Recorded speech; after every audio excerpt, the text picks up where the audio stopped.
And for all those, we are recording. And again, like I said, I think the only person who said he was going to be joining is Frank Staffier, and Charlie and Brenda will be watching those coming in. So if I could, so I've got two things going on here, sorry.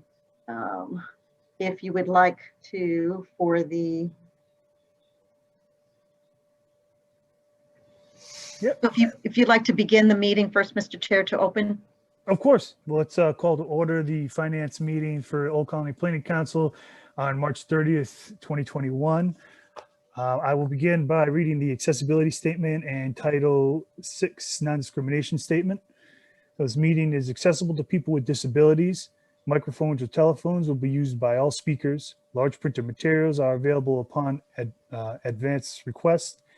If you would like either of these accommodations, please contact Mary Waldron at 508-583-1833 extension 202. The notice of non-discrimination rights and protections to beneficiaries with regard to the federal Title 6 non-discrimination protections and the state non-discrimination protections is posted in this meeting room and is available on the Old Colony Planning Council website. Please contact Mary Waldron at 508-583-1833 extension 202 for more information. Mr. Chair, I'll call the roll for the members. Okay. Chairman Doug Silvestri. Present. Christine Joy. Present. Sandra Wright. Present. And for the record on this meeting is also Charles Kilmer and Brenda Robeson and Mary Waldron. Also then what we have if you remembered last time, I did not include the minutes of the meeting. There are two, and if I will take the January 25th up first. It's pretty self-explanatory what we reviewed. I did want to say that there was a section. Let me make this a little bit bigger so you can see. I'm always looking to try to find where this is. Pardon me. 50. So all of this part is all just going over the financials and the general discussion. We were at that point, that's the meeting that we talked about Jane Seelig and bringing her into queue, and that was the council meeting that we voted on the merit increases. So that was the minutes. Then we talked about the audit that was being presented. There was a question that Christine brought up about can Markham pull together a document to show the impact to OCPC if this is on the state retirement legislation to be pulled forward. Markham did put together a package. We had some of that, but I do think that that is a separate document that we still need to work on that we will get moving forward. So that was a specific request that I think we were looking to have Markham put it together as the auditors, but that's not really their role. What it is, well, it could be their role. I mean, they always have it as in the audit as a note, but just in terms of the amount, but I think we want to know cumulatively what the impact will be. And so that's something that I started because it's something that we should still get back to. And I'll have something for the finance committee for the next finance committee. Christine, I don't know if you wanted to. I don't know if it would be best to kind of keep that to yourself, Mary. Okay. And then maybe share it with us individually rather than at a meeting. I would just hate for that to be a public document. Yep. It might be best if just you have it rather than just so that you know what the financial impact will be. Great. Okay. I think as you noted with the letter to the legislators, it was a general impact, financial impact. It wasn't a number. So I will do that. It was in the minutes and I never followed up with it. So I just wanted to note that. So I'll follow up individually and keep it for the purposes. So other than that, there was just the other discussions that were in the minutes. So those were the minutes from the January 20.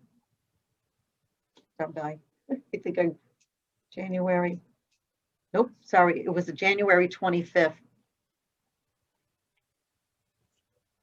finance meeting. So you're looking for a motion? Yeah, that is correct. I'll make a motion to accept the minutes as presented. Second. Doug. And then all those in favor? Aye. Aye. Aye. Okay, all those opposed, thank you. I do have the minutes from the February 23rd. That was not sent out in advance. My apologies. Basically the same thing, the chart of accounts and clarification. The budget, that was a new budget format that Brenda presented with the where we are in terms of the line item and percentage spent. And so it was unanimously that we talked a little bit about, it was presented and unanimously voted to go to full council. We talked a little bit about the OPEB. We talked about the commercial loan for 70 School Street, talked about the legal counsel, but we also talked about some legal internal controls and having a second person for Brenda. That was a reporting out of the audit. And this is the other part that I forgot to do, and it was to include the whole executive committee when coming to the finance meeting. And obviously you don't see them here today, but for the next meeting, the idea was to help provide additional input and understanding of the budget. So I will invite the whole executive committee to the next meeting. But those are the minutes from the February 23rd finance meeting. Make a motion to approve. I'll second. All those in favor? Aye. Aye. Thank you. So I'm now caught up on the minutes. So we are now going to go into, I'm going to make sure I show this. Make sure everybody's able to see this, and this is where Brenda will take over. Can everybody see that? Yeah. Okay. Brenda? Hi, everybody. Hi, everybody. Yeah, I took my face off because there's something weird going on with my video, and I look like a ghost girl. so I took my face off my screen, so you can just gaze at Boston. Right. So first up is the statement of expenditures report, which shows total expenses for the month at $119,444.22. And that takes us to the cash position report. The cash position report shows income for the month at $376,500.76. Disbursements for the month of $162,878.45. The total cash available at month's end was $1,516,519.66. The OPEB count had a gain this month of $11,590.82, bringing the ending balance in the OPEB account to $809,238.43. And that brings us to the budget resources report. Again, total receipts for the month were $376,500.76. This brings the total cumulative receipts for this fiscal year to $2,489,254.23. On to the AAA report. Pass-through funds in the top graph shows total cumulative billings as of this report at $1,743,789, bringing the remaining fund balances to a total of $786,584. The middle graph for ombudsman and admin funds shows cumulative billings to be $317,682, bringing the grant balance remaining in admin and ombudsman to a total of $90,136. The allocated volunteer transportation funds account had a starting balance at the beginning of February of $188,500.06. No donations received in February. Total payments that went out to volunteers in February was a total of only $325.92. Bringing the balance in the volunteer transportation account at the end of February to $188,174.14. And just to be noted again, no one's driving anybody around because of COVID. So that amount, you're not going to be seeing much change until the vaccinations and other further things are in place. So just wanted to note that. Yes. The ROM February 2021 statement and activity. The balance at the beginning of February was $181,309.79. February receipts were $5,850, bringing the total ROM FY21 receipts to $46,800. February expenses were $4,936.97, bringing the total ROM expenses in FY21 to $54,856.96. The ending balance in the ROM bank account in February was $178,160.33. Next up is our updated budget report. Yeah, keep going up. We're to the budget. Sorry, That's okay. I think we had that in there twice, but we'll, Oh. Okay, so the budget report this month, I have updated. The budget has been edited, the budget numbers, to make it more in line to what's actually happening. And that's I will start adjusting those numbers every single month, because when we're at the end, of course, it gets adjusted to exactly what we spent, because it gets updated each month. so Brenda, in the end, Yes. because the subtotals in terms of where we are, that is, let me just, for my purposes too, that is 57%. Yes, we're still in good shape. I mean, those bottom numbers don't change. It's Right. just that the category totals change. The year of COVID had an effect on many areas. There was less in travel than we originally budgeted, more in safety items than we originally budgeted. The need for employees to have the ability to work remotely, et cetera, online meetings, remote communications, those sorts of things all switched around, all because of the COVID situation.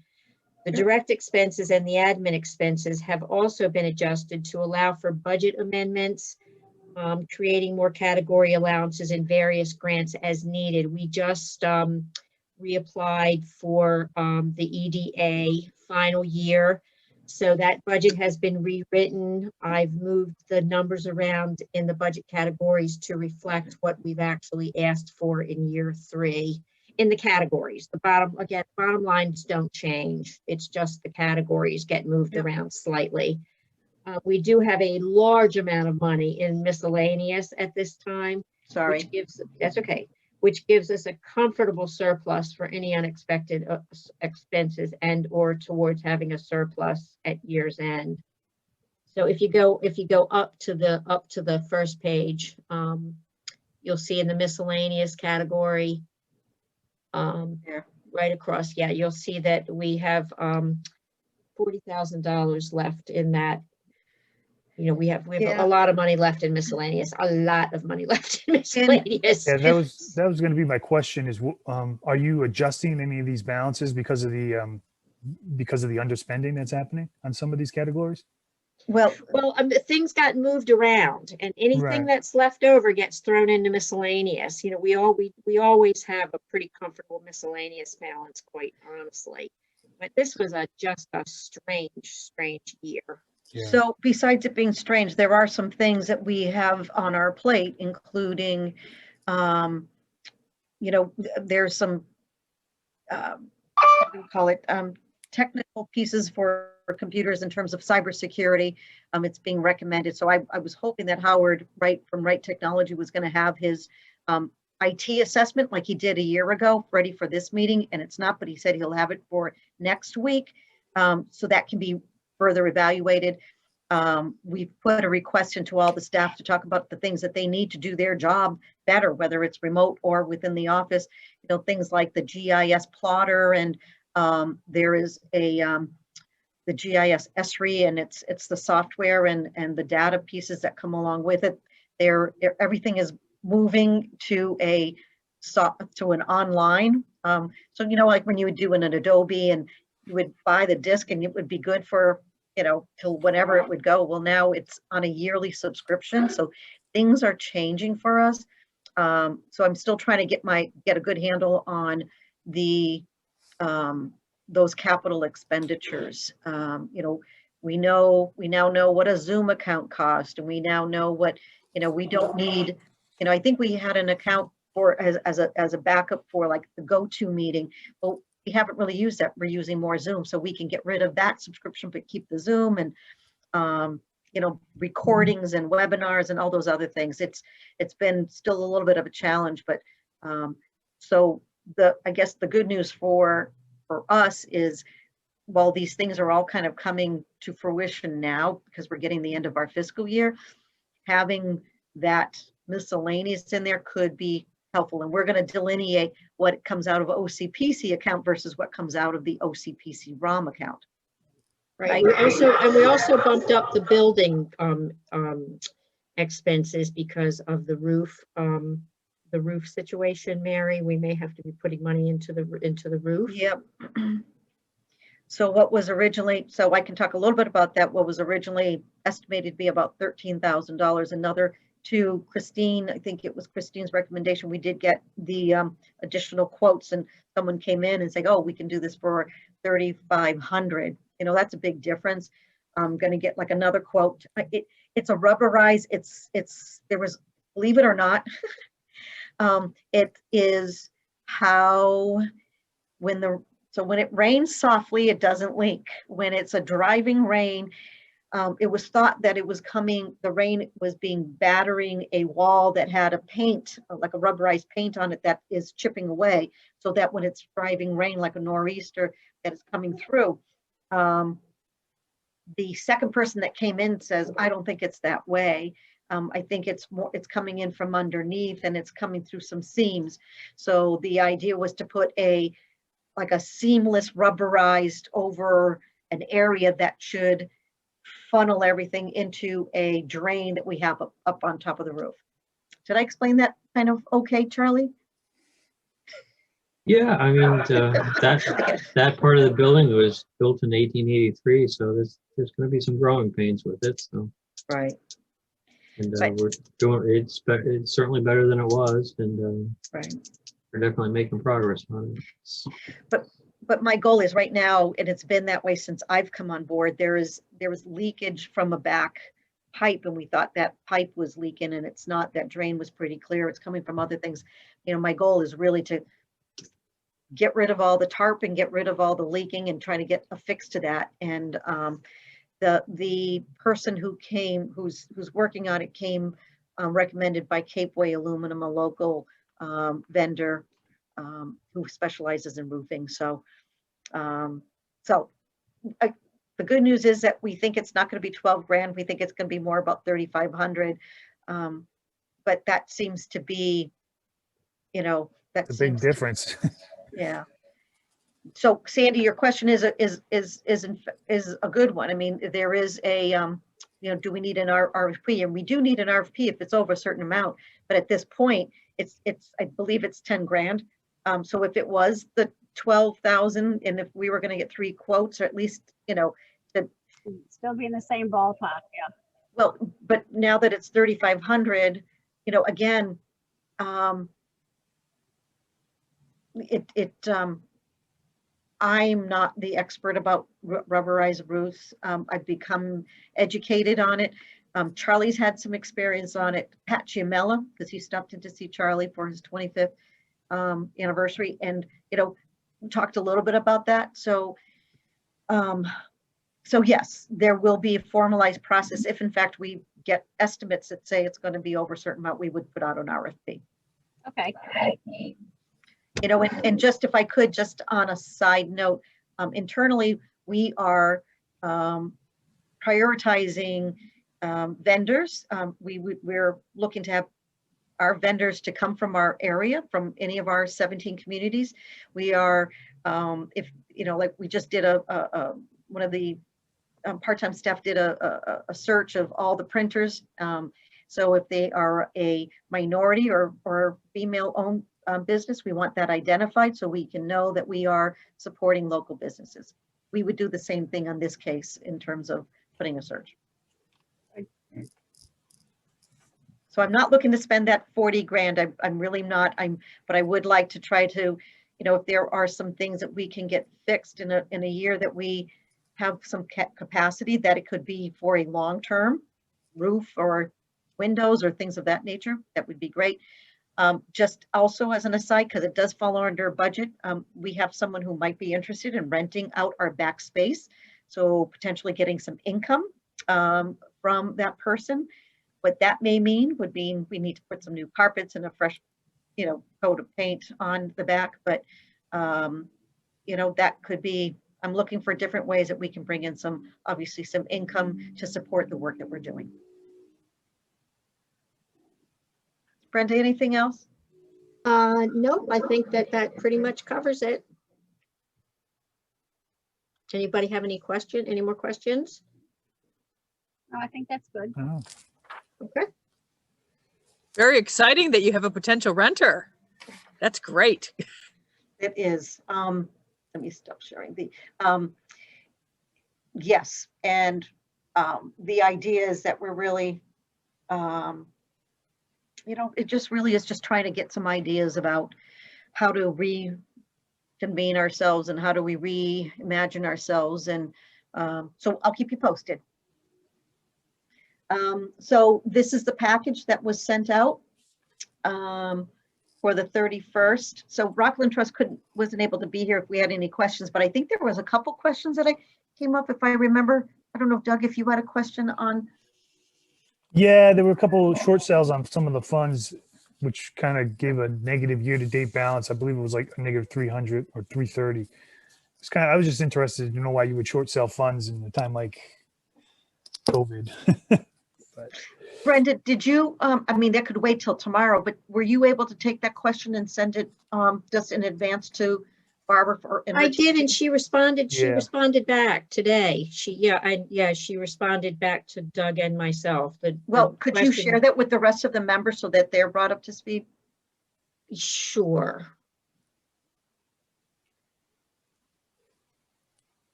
I have to find it in my mail. Or Doug, do you want to just answer it from your perspective? oh, I had to, it's in my work email. No, don't worry, don't worry. Or Sandy, did you have any questions in advance? Had a few different questions. Some things on the dates and what I see. You know, it opened, I guess, on the first page or the second page, opened in December 2000. Yep. And then when you get down a little bit, it goes on to on page 5, up to 1/1/13 as of January 3rd, 2013. I guess I was just wondering, you know, what was the accumulation and what was the growth between 2000 and 2013, which I don't see anywhere. I think that's when it started, was in 2012. I thought it was 2000 actually. Stand by, I'll look. So just, you know, why we were missing those dates primarily. And then the other thing that I really, I have a problem with getting my head around it is, again, and I'm not sure if one time we had asked them this, but down, you know, in there, down the bottom, not insured by FDIC or any other government agency, not Rockland Trust guaranteed, not Rockland Trust deposits or obligation, may lose value. I'm not fond of that statement. I think, you know, probably a better explanation than that. I mean, where does that leave them? And where does that leave us, I guess, you know, if anything should happen or crash or, you know, I want to know, I guess I want to know what insurance do we have and how much would we lose? Would we lose everything? I want to think, and I've got to go back to the link to the last time that they came before the council. Yeah. I thought you had asked that question before, and I really have to go back to that, Sandy, but because I think it was I something. can't remember what, and I think I recall that we had discussed that at the last one. I can't recall. I just don't like that statement. I think I need to know more about, you know, what is the liability and where do we stand if, you know, God forbid if anything happens, but can happen. Sandy, did you see the email that I sent out to everyone with her phone, her contact information? She really welcomes any one of you to contact her directly with any questions whatsoever related to this. Is this So- Barbara Howard or Erica Penny? Pardon? Is it Barbara Barbara. Howard or Erica? That's correct. And she sent her her email and her phone, direct phone So- line. So here's what I would do, right? The council meetings tonight that they're presenting, it's a question that we can just say that in the finance meeting, be prepared to answer that question. I think, you know, Sandy, if you're asking, it might be in the minds of others. There's an advantage of a question being asked in in an open time period, because that means if you're asking, it might be on the minds of somebody else, and being transparent, it can be helpful. So we can ask that question in terms of that language. We can get that to Barbara, this language here, just in terms of just be explained. Is it for all clients? You know, again, I can't recall what it was last year. We will ask the question because it is, you know, here's where it says opened in December of 2000. So going back in my time machine, it could be that in 2000, OCPC opened an account with Rockland Trust for the intent of funding the OPEB. But in 12, that's when the board authorized the creation of the irrevocable trust. Okay. And that's where OCPC deposited the 125,000 as a start, and then started putting in the 60,000 a year into that. Got it.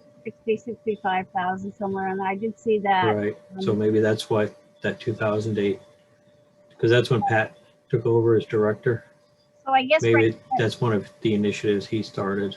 right here on this page on 5, the total fund of 809,828. So is that what was the balance prior to? And then it's what has grown in 3 months, 8 months, 1 year, 3 years, 5 years. Right. So the 809 was just talked about under the financial report. Yep. That's the existing balance of what we have in the account right now. Okay. Through So the end Market of, value. I guess what the growth is going to be is over the 3 months, 8 months, 1 year, 5 years, whatever. That's the percentage of what we would gain, Right. right? Yeah, that's the Yeah. trailing return over those time periods. So if Okay. you were to sell all your assets right now, you'd be at, that would be your market value. Okay. I guess I was just, you know, thinking of what was the amount, or what did we have in there prior to? I guess 2000 to 2013 anyway. Yeah, there's a table in that presentation. The last time Rockland Trust did a presentation, there's a PowerPoint. Yeah. It shows the 125 being deposited in 2012. And then every year, you know, it's just like a one-liner. And it shows it going up every year. So we started with initial deposit of 125. Now we're at 809 over Right. X time period. So the page that I just have, right? So it didn't really say on here 125, but there's addition that they have 55,065 in FY19, right? And then here's your total and here's your balance. But that was, if you look at, that's FY18. So from 13 to 18, I guess we're missing something in there. They probably only have so many years on like a statement. They probably only have so many years that they show. I'm sure that, you know, she would easily have that information for prior years, I'm sure, if we ask at the meeting. So I guess what would be the overall growth in it And do we know what kind of fee Yes, that they get for doing this? yes, they talked about it last time, and I think it's in the presentation, so stand by. It's pretty minimal, Sandra. Yeah, I remember seeing it too. Yeah, it's pretty minimal. Okay. I can't find it here, but I know that we talked about it in terms of the fees. My apologies, I'm a little dizzy right now. I don't know about you guys, but payments, here you go. And I'm sorry, I should have written down. Here we go. No, that's okay. Here are the fees. Fees are calculated and charged monthly based on the account market value. The fee is 66.66% on the first 500 right there, Okay. based on the current. And I believe, I can go back to the August presentation, but I believe that is the same that they said the last time around. Okay. You know, and again, one of the things I think that, you know, to see what they present, to see, I think these questions that you have, and, you know, again, we could bundle them, we could put them out there. This is the whole point of having the finance meeting, have a review of it. You know, obviously with April, we'll have Plymouth County come in as well, will be a good comparison. Looking at the numbers, looking at the fees, you know, looking at the percentages, looking at the, you know, it's, so it would give that opportunity. But I think this is the time to be asking the questions of Rockland, not only just singularly, but as a whole. So then there's that good discussion for this time around, for tomorrow, as well as for the April. Right. One other question I had was under the OPEB planning steps on page 3. I guess it would be nice to have name the trustees and define their powers. You know, a lot of this should be that is this something? No, you didn't put this together. They did, Rockland Trust did. So Yeah. a lot of this, they should have a little explanation under some of these different things here, like that one, you know, define the powers. What kind of powers do they have? Does it mean that they can invest in whatever or change things without somebody here at in our office knowing, or, you know, Brenda or somebody who has the authority? Well, we do get the monthly statements, and you know, that kind of is the checks and balances for us to kind of keep a watch. It's monthly, and they come in pretty much, you know, a regular. And obviously, the stock market plays a role in terms of that. Right, so the trustees, which is OCPC, Right. directs Rockland Trust on the level of risk in the Rockland Trust presented portfolio options, low, medium, high risk, etc. And OCPC selected a medium portfolio risk. Right. And Rockland Trust manages the portfolio on a daily basis, you know, watches the market, invests, moves money around, etc. Basically. You see, I thought that the trustee was the bank. I don't think so. OCPC is the trustee because we created an irrevocable trust, But and it belongs to OCPC. But once it gets into the hands of the bank, or They manage the portfolio on behalf of the trustees on a day-to-day basis on the investments, but then they report back to us to say, here's how it's performing, and then they look to OCPC for guidance to say, well, we're losing too much money because it's a down market, let's go with a lower risk, or hey, it's a great market, we're willing to go on a higher risk, and we're willing to go for the ride on the market. And all right, I guess my interpretation was the trustee was a person or agent such as a bank who would control the funds, or was appointed, elected or appointed to be directed in which way to get for our best interest. But I thought that the bank was the trustee. The bank is the agent that does Yep. the investing. So what we'll do, Sandy, we'll ask Rockland just to clarify that in their presentation tomorrow, just again for, Charlie is correct, but we'll have them say it with their words at the council meeting. Yeah, and I mean, if everybody's okay with that, I don't want to make a big deal about it. I don't know how everybody else feels here. If they have questions about it, I don't want to. I think, that the questions you raised and raises an opportunity for us to provide Rockland Trust with a series of questions in advance so they have time to prepare and be ready for tomorrow night. I think it's valuable that Yep. folks bring up the questions, because that's part of the oversight of who we are and what we do, and it shows your interest in making sure that we're making the best decisions possible. So, And they're new members too, and there's Yep. new council members that this is a good time for them to be brought up as well, Charlie. And the way he explained it, as far as, the way you can aggressively, put buy stock and sell it and whatnot, I think is a good clarification when you're up into the board tomorrow, because, if you tell them, hey, we took a medium approach, I mean, then they'll understand why certain things got sold and why they didn't. Whereas, Yep. well, we took a low risk. And so all that kind of clarification is a good thing. Yep, and it looks like right in the steps that they presented that I've just highlighted, right? It's the roadmap back in 2016, right? That's where that was developed, and So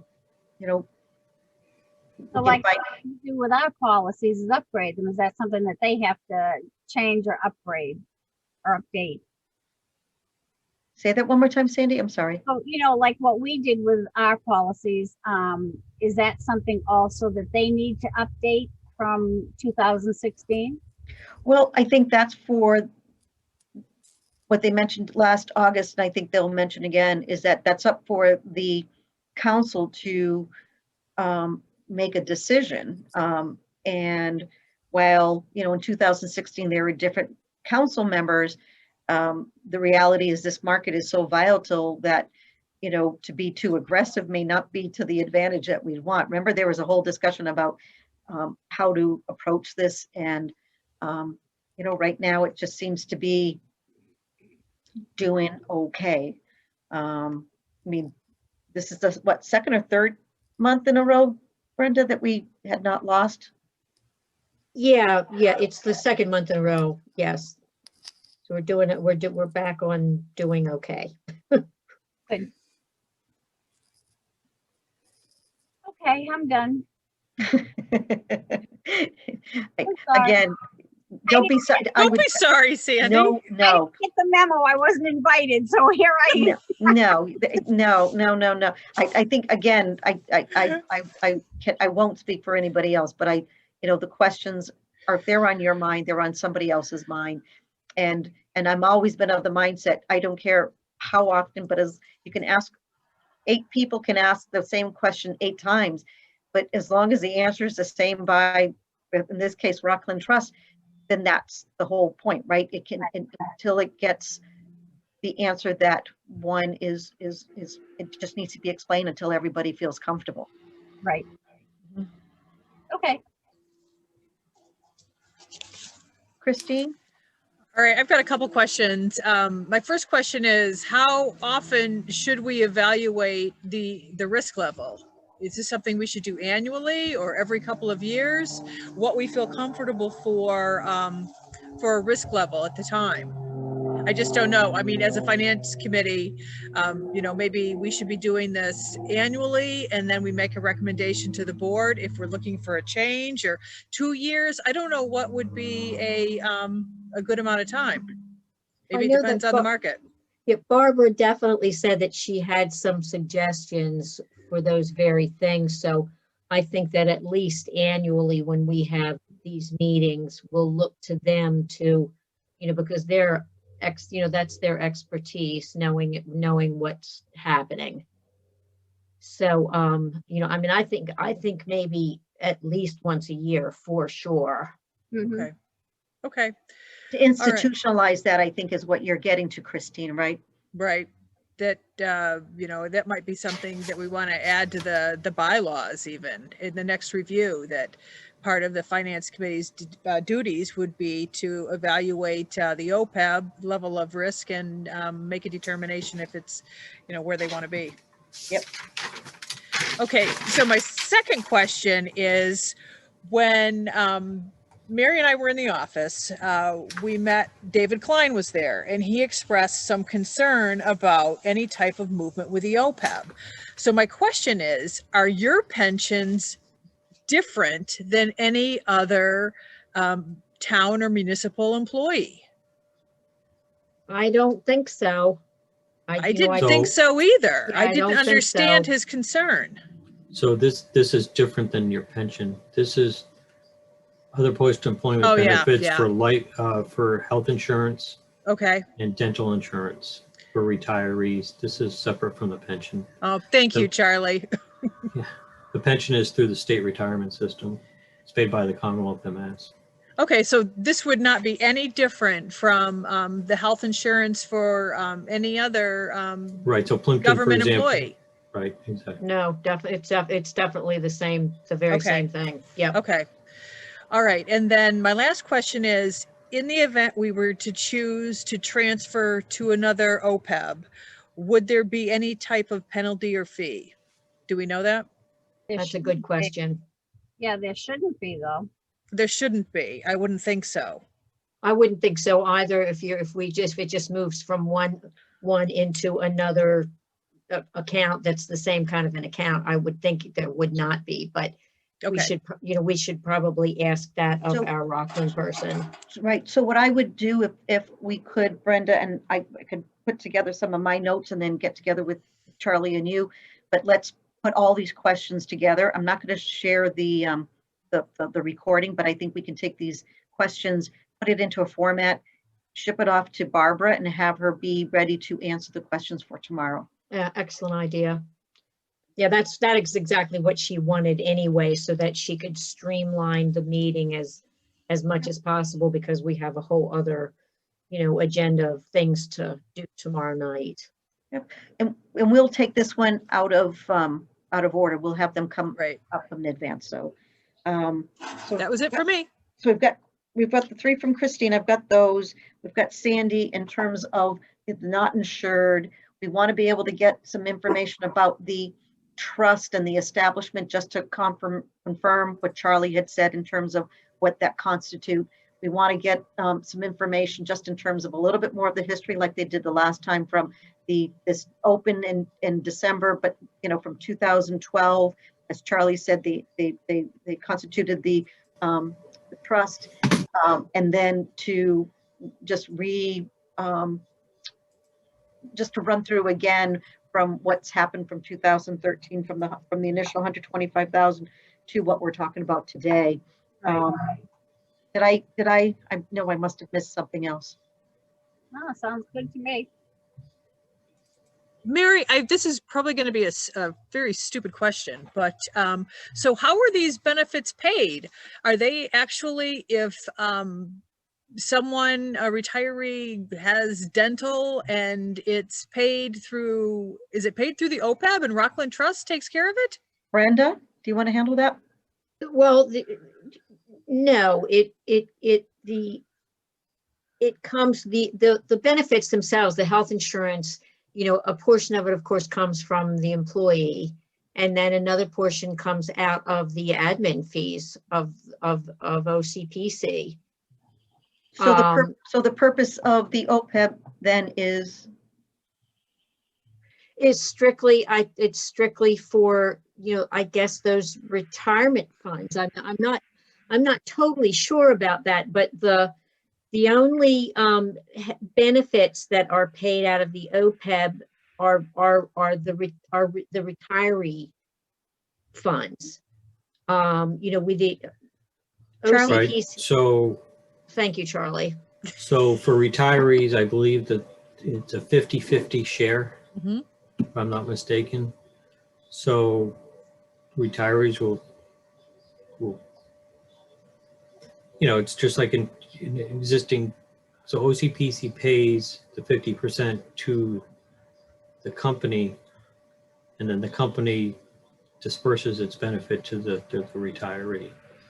Now, one of the Yes. things that, so right now, as Brenda pointed out, when we pay the insurance company the 50%, that comes out of admin central staff, but at some point we have to do a drawdown or withdrawal out of the OPEB into the OCPC account. And that's the only thing that money can be used for, is then to pay the insurance companies, because it's an irrevocable trust set up for only one purpose, and that's the OPEB. So what are we doing right now for Pat? Like, use him as an example. How does that go?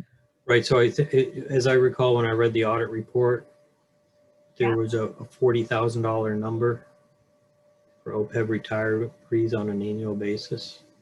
I believe I read that in the report. I have to Okay. Yeah, go you're back and talking about double the check. audit, yeah.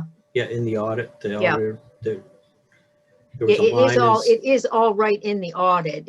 Right, it showed the annual amount is about 41,000. So at some point, so that's what we're drawing down now.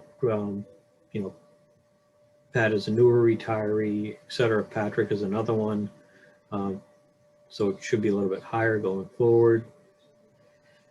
The other thing is that I want to say every 5 years, there's an actuarial analysis done on the OPEB benefits by a company that's led by a gentleman called named Parker Elmore. And he's an actuarial specialist, and he says, okay, this is your 20-year cost for your OPEB, giving current market conditions, lifespan, cost of insurance, et cetera. I believe that the 20-year estimate was $1.5 million for retiree healthcare, and I believe we're at 70% funded, if I'm not mistaken.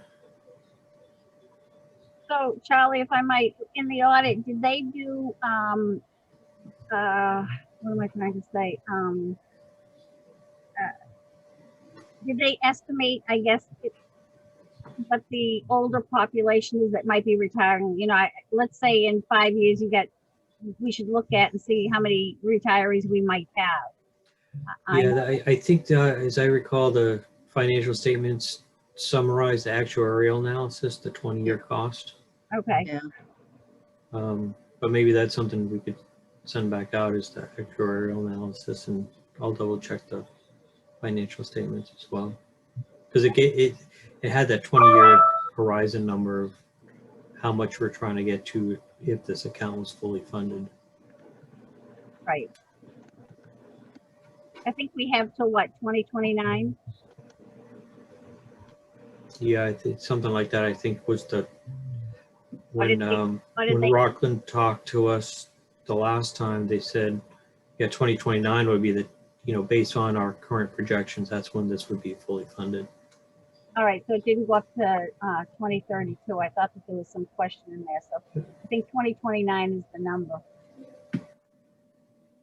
Because we certainly don't want to be at a point where we're going off a cliff, where we have a lot of retirees and then we don't have the money in the pension to supply them for their retirement. Yeah, so well, the 809 will go a long way if you divided that by $40,000. Right. Yeah. And we're putting in 60 now on an annual basis, so we're more than fully funding our current load of, by $20,000. So. Right. We dropped the 60 to 30, Charlie, remember? Did we? Yeah. Yeah, we did. Because there was such, we were putting so much money, we were putting much more money in there, and there's such a hefty balance. We dropped it thinking that because we had a lot of things happening, that was of course before we realized that COVID was going to happen. Right. And does anybody know how this might affect us? I know that there's some talk out there at the State House about early retirement. I'm not really sure, so I can't say too much about it, but I know that there is something in the talks about offering early retirement. Wow, I just started. I'm not interested. Me either, and I'm not interested in retiring anytime soon. So I'm not going anywhere. it might be something that, you know, Right. might interest some people. I don't know how many. I'll take it. Charlie. I think when I was elected, so. I mean, that might be something we want to look into too, because let's say all of a sudden, if you have it, they say you have X amount of years then and you can retire. We don't know who might jump on. Right. So, all right. How about any other questions? Because I'm going to send these off to Charlie got- and Brenda. One last question for me, but I'm not sure, I don't think it's really for Barbara. It would be, I just am curious as to what is the mechanism for us to recover that money? How do we go about getting access to those OPEB funds in the event we need it? I just don't know how it works. Oh, well, it depends on what you're needing it for. I mean, obviously, if somebody's retiring, then they're there for them. But what do you mean? Yeah, you have to go in and request a disbursement Right. through Rockland Okay. Trust. And then it's like an ETF, electronic funds transfer into your account. Okay, so we're paying the benefits, but Rockland Trust will then funnel the money to us if we have someone that retires where we need additional money. Yeah, that's Okay, all right, correct. perfect. All right, I yes. wasn't clear Yes, on I that. mean, right now, there's a lot of money in that fund, and we haven't, I've never gotten any of it back out because we haven't needed to. But if we do need to, that's exactly what we do, is we request it. Yep. Right, and the idea is that by creating the irrevocable trust, you know, just like funding someone's like 401k or self-retirement, that the investment earnings will help offset the actual cost of the plan. Rather than if we just didn't have it and we just funded it on ourselves.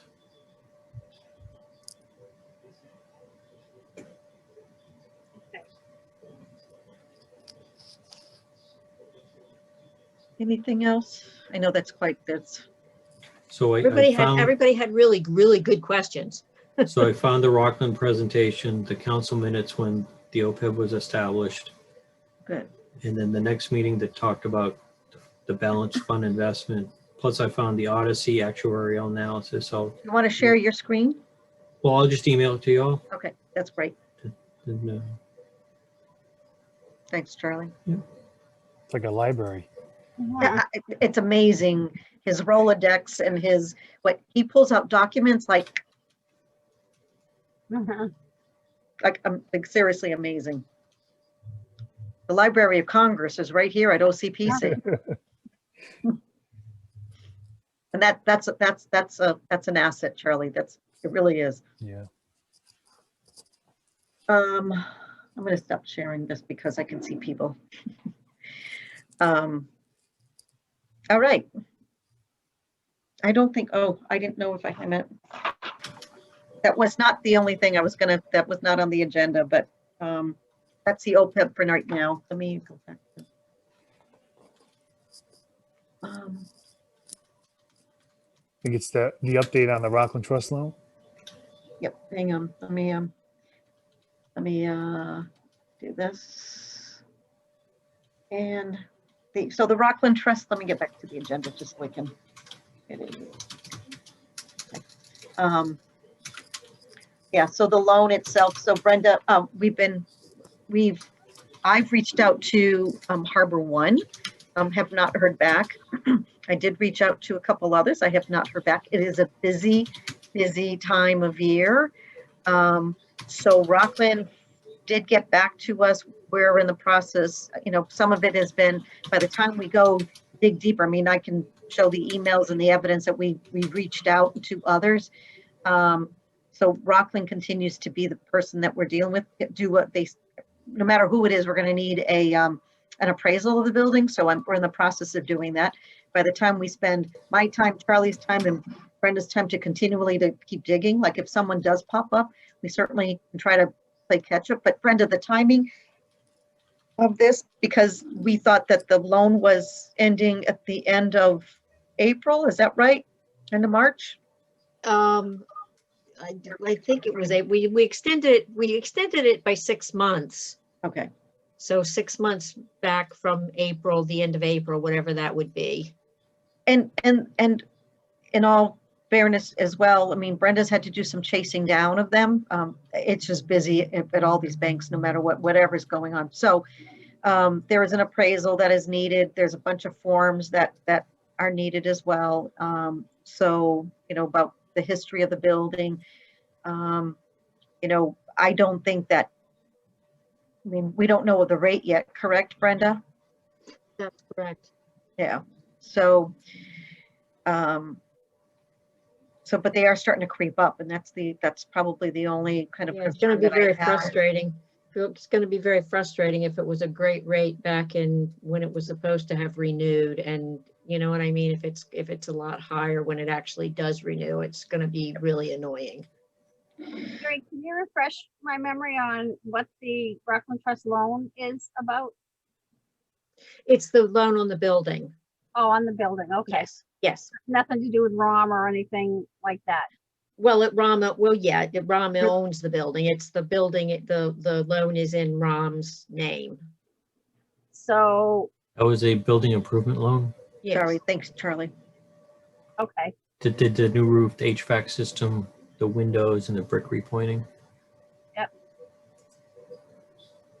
About 2015, I think it was. What was the interest rate? What was it, I think it was 3.2? 275. Yep. Oh, okay. It was a 5-year business loan with a balloon payment at the end. Then you had to either balloon payment or refinance it. So I'm looking at the file folder that Brenda left for me. It's 2013 is when that loan was originated. that's the magic year, 2013. Right? Things took off. Yeah. Wow. So anyway, so we're doing our due diligence, and just with everything on the plate, I mean, we're continuing to push it out there, but if we're not getting responses back, you know, we still need to refinance on the loan, right? So, we'll keep everyone posted. That's why it's on this, it will remain on this agenda until we come up with the number that's necessary. So that's the loan. And taking, oh, sorry. I'm sorry. I just think that they're really busy with all these refinancing and stuff. Most banks are just overwhelmed right now with so much of it going on.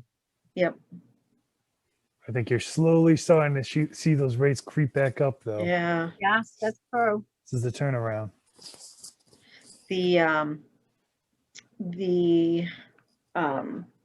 Yes, so as we do that, and I did take a page out of Christine's book for the council meeting, and so instead of putting other business, I put suggestion for future topics, so we are staying in line with our open meeting law. So I don't know if there are a couple of things already that because of the minutes we left off, right? Inviting the executive committee is one, and then the other is the that we're just going to keep a pulse on the financial impact on that legislation. So that won't be necessarily a big reporting out. They'll just be getting a pulse. Awesome. If you do have any other questions, because you're going to probably all sign out and you're going to say, oh, I wish I remembered. If there are any other questions, it would really be helpful to get them just to Charlie, Brenda, and I, just so we can get them to Rockland Trust. Again, if we bundle them, put it presenting, they will chip at them so they can address them at tomorrow night's meeting. Thank you. That sounds great. I do not think that there are any other items, Mr. Chairman. All right. Make a motion to adjourn. I'll second. Oh, that was quick. Beat you to Oh. it. Beat you to it, Sandy. That's a unanimous. We got 2 hours to go. Come on. We will see all of you tomorrow. It looks like we have a good quorum. We've got a lot of people that have, there's Rob Downey is coming. Amy Good. Tripp is coming. So we'll be ready for the presentation like we did today. So thank you. Awesome.